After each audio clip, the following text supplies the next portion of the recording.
کو آگے چلنے کی خاطر میرے ساتھ جو پارٹی کے ساتھ جو زیادتی ہوئی میں اس کو معاف کرنے کو تیار ہوں تاکہ ہم آگے جمہوریت کی طرف بڑھیں. تو پاکستان تحریک انصاف کو بالکل سبق سیکھ چکی ہے اپنے سارے جو پاسٹ کی گورنمنٹ ہے اس سے بھی, اور پاکستان تحریک انصاف نے نہ پہلے ہی اپنے پاور ابیوز کیا نہ آئندہ کبھی کرے گی, اور کوشش یہی ہے کہ آیا سپریم ہو پارلیمان اور رول اپ لا ہو تاکہ سول.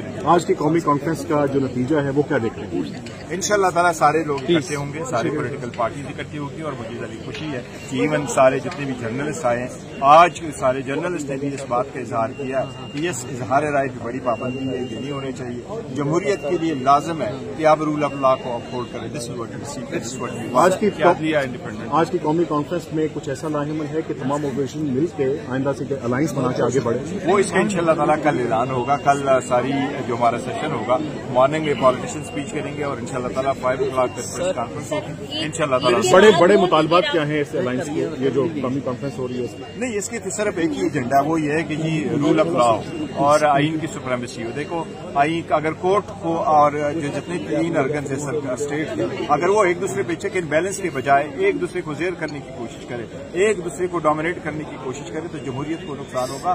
عوام کی جو بنیادی حقوق ہے اس کا تحفظ نہیں ہوگا, کبھی اسٹیبلٹی نہیں آئے گی سیاسی, کبھی ایک جو خاندانی پالیٹکس چل رہے ہیں وہ خاندانی پالیٹکس ہوں گے, کبھی عوامی پالیٹکس نہیں ہوگا, کبھی پاور شیئرنگ کی پالیٹکس ہوگی, کبھی خدمت کی پالیٹکس آپ نہیں دیکھیں گے. اس لیے لازم ہے کہ رول اپ لا. اسی پلیٹ فارم سے ایک بار اسی حال سے تحریک تحفظ آئین پاکستان کے تحت ایک کانفرنس ہوئی اور پھر اسے ایک لمبی بریک لگی اس تحریک کو, تو اب بھی کوئی بریک لگنے کا نہیں, بریک نہیں لگے گی انشاءاللہ تعالیٰ. دیکھو پرامن احتجاج ہوگا, پرامن اسٹرگل ہوگا, اور ساری سیاسی پارٹیوں کے ساتھ مل کر بھی کریں گے, اور جو ہم کریں گے صرف ذاتی نہیں کر رہے ہیں, پورے ملک کے لیے بھی. مولانا سر وہ آؤٹ آف کنٹری تو ان کا بہتر تھا, انتظار کر لیتے, کیا وجہ ہے؟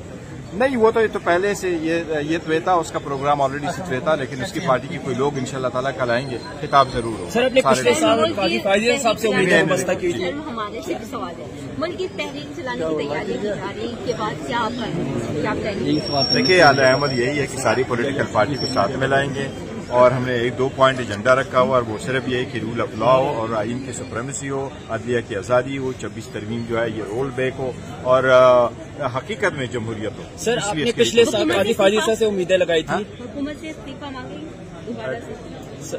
فی الحال تو پچھلے سال قاضی فائزہ سے امیدیں لگائی ہوئی تھی, اب اس بار آپ یا فریدی سے امیدیں لگا رہے ہیں؟ نہیں, دیکھو ہم نے کبھی قاضی فائزہ صاحب سے امید نہیں لگائی, اور نہیں ہم نے عدلیہ سے کوئی ایسی امیدیں لگائی تھی. ہم یہ ضرور کہہ رہے تھے کہ عدلیہ اگر ہو تو عدلیہ انصاف کرے, اور ہمارے ساتھ انصاف ہو, اور میرٹ پہ ہمارے فیصلے ہو, اور عام شہریوں کی طرف سے خان صاحب نے ابتدا کی, باوجود اس کے کہ اس وقت سب سے بڑی پولیٹیکل پارٹی کے وہ رہبر اور رہنما ہیں. اس وقت پاکستان پہ تحریک انصاف دنیا کی 6 بڑی پولیٹیکل پارٹی اور پاکستان کی سب سے بڑی پولیٹیکل پارٹی ہے. وہ ایک سابق وزیر اعظم ہونے کے ناطے سے, اس ملک کی اتنی بڑی پارٹی کے ناطے سے بھی, لیکن اس نے ایک عام شہری کی حیثیت سے انصاف مانگا ہے, جبکہ وہ انصاف کے لیے 27 سال اسٹرگل کرتے رہے. انہوں نے صرف یہ کہا کہ میرٹ پہ میرے کیسز کا فیصلہ کرو, جو فیصلہ ہو مجھے ڈسکریمنیٹ نہ کرو, میرٹ پہ میرے کیس کا فیصلہ.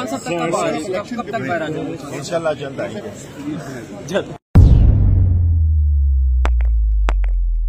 روزنامہ قدرت کی ویڈیو دیکھنے کے لیے ابھی YouTube چینل پر سبسکرائب کریں اور بیل آئیکن پر بھی کلک کریں.